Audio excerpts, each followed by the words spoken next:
La France, quelle responsabilité dans la mésentente Maroc-Algérie? Troisième partie. Cette partie est intitulée « Guerre des sables ». À peine 15 mois après l'indépendance de l'Algérie, un conflit a éclaté avec le Maroc, pays frère et principal soutien pendant 7 ans de guerre. À ce jour, 2 thèses et 2 postures diamétralement opposées s'affrontent.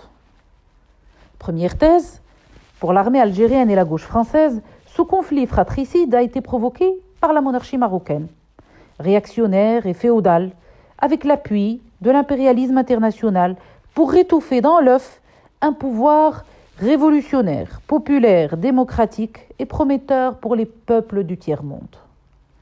La question des frontières n'a donc été qu'un prétexte pour le régime marocain. Nous restons consternés par le niveau de cette argumentation réellement paralogique, pimentée de vulgarité racouleuse.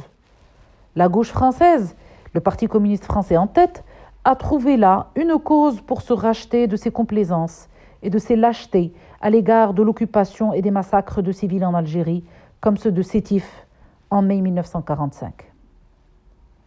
Au moins jusqu'au massacre de centaines de civils en octobre 88 par l'armée, dite nationale et populaire, et commandée par un ancien caporal de l'armée française, Khalid Nzar, le pouvoir algérien avait toujours recruté dans l'Hexagone des flatteurs éhontés et des flagorneurs sans esprit et des désinformateurs occasionnels.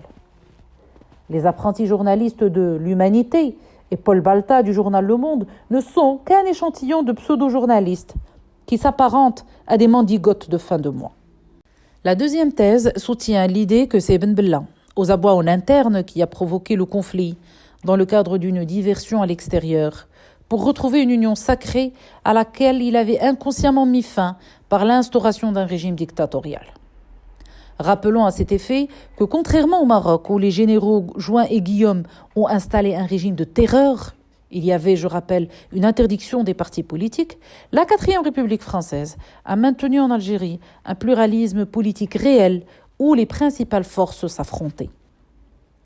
Il y avait, rappelons-le, le mouvement pour le triomphe des libertés démocratiques de Msali El Hadj, leader charismatique de l'étoile nord-africaine et du Parti du peuple algérien, le PPA. Il y avait aussi l'Union démocratique du manifeste algérien dirigée par Farhat Abbas et regroupant le fleuron de l'élite indigène. En plus de ces 2 grands partis, il y avait aussi l'Association des oulémas avec Ben Badis et Bachir el-Ibrahimi et le Parti communiste algérien. Et enfin, il y avait un dernier groupe issu d'une scission du MTLD, le Comité révolutionnaire d'unité et d'action, le CRUA, qui prépara seul l'insurrection et passa à l'action le 1er novembre 1954 avec 6 dirigeants inconnus.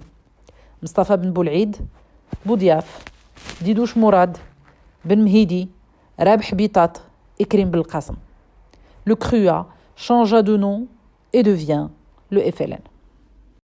À l'indépendance en juillet 62, Ben Bella instaura le parti unique au peuple algérien, habitué à un multipartisme réel. Les adversaires de Ben Bella, tous des militants de la première heure, ont rejeté l'option d'un parti unique qui s'appuie sur l'armée.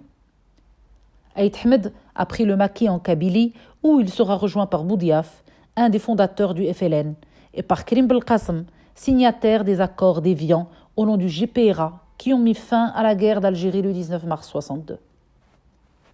Ben Youssef Ben Khedda, ancien président du GPRA, lança même un vibrant appel à l'insurrection contre le régime de Ben Bella.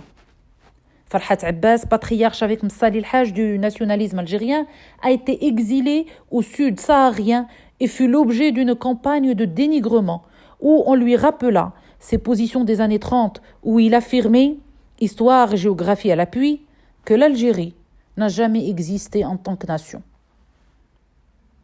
Les oulémas, qui s'inquiétaient de l'émergence d'un système stalinien athée, ont été rappelés à l'ordre par Ben Bella en personne et qualifiés d'enturbanés rétrogrades.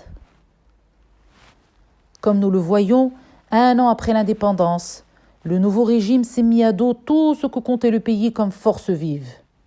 Des conseillers, dont certains gauchistes français, auraient alerté Ben Bella sur la fragilité de son pouvoir et la gravité de la situation. cherchant une diversion en vue de retrouver une union sacrée autour de sa personne, Ben Bella aurait commencé par attaquer Figuig, quitte à crier par la suite une phrase devenue célèbre et dit en ces termes « Le Mgharba, Hagrouna ». Le Maroc a naturellement réagi aux provocations et c'est Hassan II en personne qui a dû donner l'ordre au général Driss Ben Omar d'arrêter l'avancée de l'armée marocaine déjà aux portes de Tindouf. En laissant aux historiens avec H majuscule le soin de départager ces deux thèses, il y a lieu de rappeler 3 éléments. Premier élément, l'appellation de la guerre des sables a été une invention journalistique française totalement inexacte, car il ne s'est agi que d'escarmouches ayant duré 3 jours. Le deuxième élément, le Maroc a totalement occulté ces événements malheureux et incompréhensibles entre 2 pays non pas voisins, mais frères. Le troisième élément, l'armée algérienne a continué jusqu'à aujourd'hui à utiliser ces événements pour ramener le peuple algérien à adopter un chauvinisme agressif à l'égard du Maroc et à sombrer dans un patriotisme cocardier totalement anachronique. Pour cette oligarchie, toutes les occasions sont bonnes pour faire croire au peuple algérien que l'ennemi de leur pays est le Maroc. L'Algérie s'est ainsi enfermée dans une logique obsidionale de défis et surtout de mensonges, parfois grossiers, jusqu'à désespérer ses alliés les plus décidés. Face à cette situation, la France gaulliste semblait savourer un plaisir malsain. À un ministre qui s'interrogeait sur l'opportunité de la France d'interférer entre 2 belligérants, De Gaulle lui aurait rétorqué « laissez-les s'entretuer ». En tout cas, si c'est Ben Bella qui a tout manigancé, il n'a gagné que 18 mois de répit, puisque l'armée qu'il a placée au pouvoir en 1962 avec le groupe Toujda l'a renversé le 19 juin 1965. Boumedienne a instauré depuis un régime implacable avec l'appui d'une armée encadrée par des officiers de l'armée française qui ont rejoint l'Algérie quelques mois avant le cessez-le-feu. Certains, comme le général Touati, qualifié de cerveau de l'armée, n'a réintégré la soi-disant armée nationale populaire qu'après les accords d'Évian. Ce régime du groupe Toujda ne sera donc démystifié au niveau de la gauche mondiale, y compris la gauche marocaine, qu'avec les massacres de civils désarmés en octobre 1988. Dans une prochaine rubrique, nous aborderons l'action des puissances européennes et notamment la France dans la désintégration et la dislocation de l'économie et de la société marocaine avec l'utilisation malhonnête de 2 minorités au Maroc, les Juifs et les réfugiés algériens, en plus du rôle des militaires algériens kabyles dans la répression des populations marocaines.